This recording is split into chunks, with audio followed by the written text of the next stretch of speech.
shocking video out of California shows a brazen shoplifter ransacking the shelves of a 7-Eleven. The thief allegedly threatened to shoot the workers when they verbally confronted him. And that's when two employees were forced to step in and take him down. Viewer warning, this video is a little graphic. Ain't nothing you can do, man, until police come in. Police can move. Watch out, mama.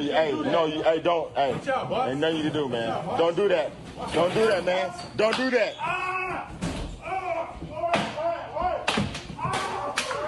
You know no more. No more come here, right?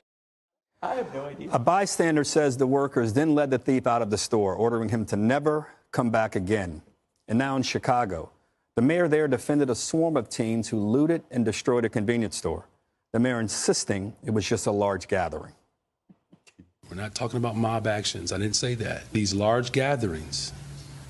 That cause damage. These large gatherings, just hold on a second, y'all. I promise you, we have time to talk. It's important that we speak of these dynamics in an appropriate way.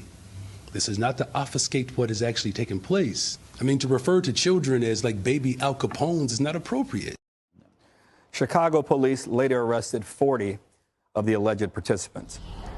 Dana, we've talked about the issue of crime a long time here, and I mean, obviously, we all want constructive solutions, but one of those solutions has to be arresting people, prosecuting people, and keeping them in jail if they are doing bad things. This is like the fourth story I've seen today where somebody is a victim of a crime and they know the police aren't going to make it in time, or there are not enough police. The other one was in Portland. I saw that with the woman. That woman was on earlier today. And I don't know exactly if these guys own this franchise, but 7-Eleven, you have a franchise. And so imagine how hard those people who work there have scrimped and saved, and they're trying to live the American dream, and they're going to get ripped off by this guy. And they know the cops aren't going to come, and if they do, there's no recall. And so one of the things I remember Lawrence Jones has been talking about for a long time on Cross Country and on other places where he's been reporting all around the nation is that, unfortunately, some people are going to want to take matters into their own hands. And they might call it, some might call it vigilante justice, but the other hand is saying, but this is my livelihood. This is my business. And this is wrong. Stealing is wrong. And somebody's got to do something about it. We have a subway situation here with young Mr. Penny in New York. We had the situation with the bodega owner who attacked, who almost was prosecuted. How do you feel about this, Greg? No one has a reason to defend this guy for what he did. He should be saluted. I, for one, salute the stick. It works better than the carrot. What politicians and bureaucrats do not understand, the power and fury that arises from hopelessness. Yep. You know, we were in my neighborhood when New York was looted without any resistance. De Blasio pulled back the police. My beloved hood was ruined for months. So I understand the man with the stick. I wanted to be the man with the stick. Unfortunately, I can't be the man with the stick. But all politicians do is throw carrots out there, and now it's time for the stick. And that's not vigilantism. That is just justice. I've watched that video a lot. You know, it's therapeutic. And I also read the comments. Every single person felt good about it. Does that make them bad? No, if you think that's bad, you're the ass.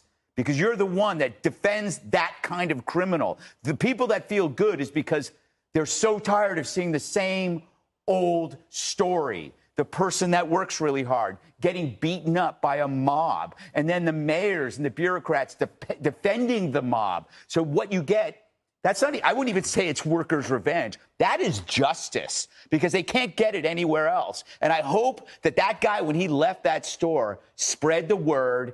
You don't go to that store. Right. Do not go to that store. And by the way, you know what the other guy was saying? Dude, don't do anything, man. The insurance will take care of it. That's how the system is corruptible. The system tells you insurance will take care of it. The thugs know that. So there is a corrupt system for you. How do we get more cops on the street? Well, you have to create an environment where people want to be cops. Right now, you guys have destroyed that. And when I say you guys, I don't mean you personally, Harold, but it's easier to talk like that. You mean Democrats? Yeah, obviously. If 7-Eleven fires this guy, he has a job on Jesse Waters Primetime. I don't care if he can't cut tape or doesn't even know who Trump is. He has a job and health insurance on my show. I think everyone should have a stick that size. Yes. He went Teddy Roosevelt on him. Speak softly and carry a big stick. If you want to pull out a pistol, that stick was very, very effective. It bruises, it might leave a welt, maybe draws blood, but that's the perfect weapon for a convenience store defense, okay? Now, if you want cops to be cops, let them be cops. But these store owners now know you have to sit around and watch. Yeah, Who is going to sit and watch your store get jacked? No one is going to do that. Sometimes men need to settle things like men, and that's fine by me.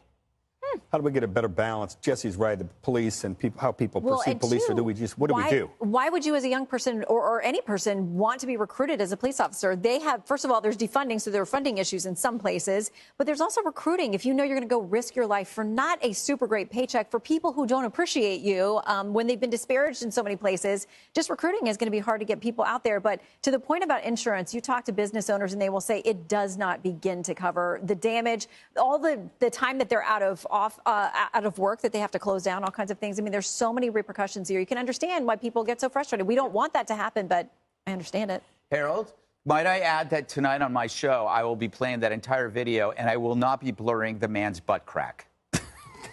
Now that is a tease. That is the tease. That'll get